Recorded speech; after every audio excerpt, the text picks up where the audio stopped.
Pengamat politik, Ray Rangkuti katakan Jokowi di periode pertama dan keduanya sebagai presiden disambut dengan sikap optimisme, namun ada baiknya menyambut presiden terpilih Prabowo Subianto dengan sikap pesimisme. Belajar dari pemerintahan Jokowi 5 tahun terakhir banyak orang yang kecewa.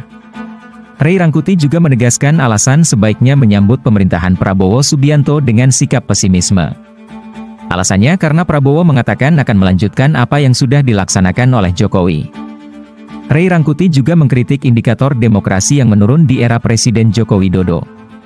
Selain mengkritik habis-habisan pemerintahan Presiden Jokowi di 5 tahun terakhir, Ray Rangkuti sempat menyinggung bahwa selama 10 tahun kita terpesona dengan penampilan sederhana namun hasrat berkuasanya yang sangat besar.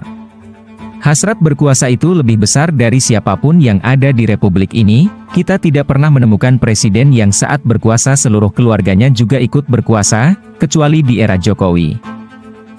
Kalau kita menyambut calon presiden dan calon pemimpin dengan optimisme, itu klasik. Ya kan, udah barang lama itu. Yang jarang kita temukan adalah menyambut presiden dengan sikap pesimisme. Itu Jokowi disambut di periode pertama dan kedua itu dengan optimisme, khususnya di periode kedua hasilnya mengecewakan kan. Jadi jangan lagi kita, menurut saya sih kadang-kadang perlu kita belajar dari optimisme ke pesimisme itu menyakitkan daripada yang pesimisme ke optimisme kan.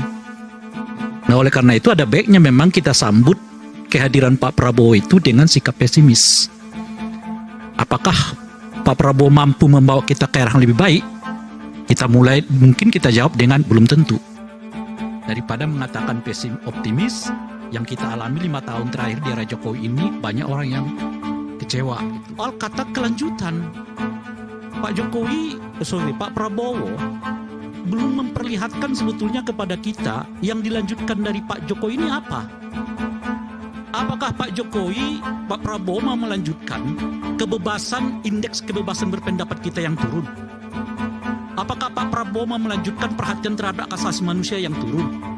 Apakah Pak Prabowo mau melanjutkan penegakan hukum terhadap korupsi, kolusi, dan nepotisme juga menurun, mau dilanjutkan oleh Pak Prabowo? Dan sebagainya.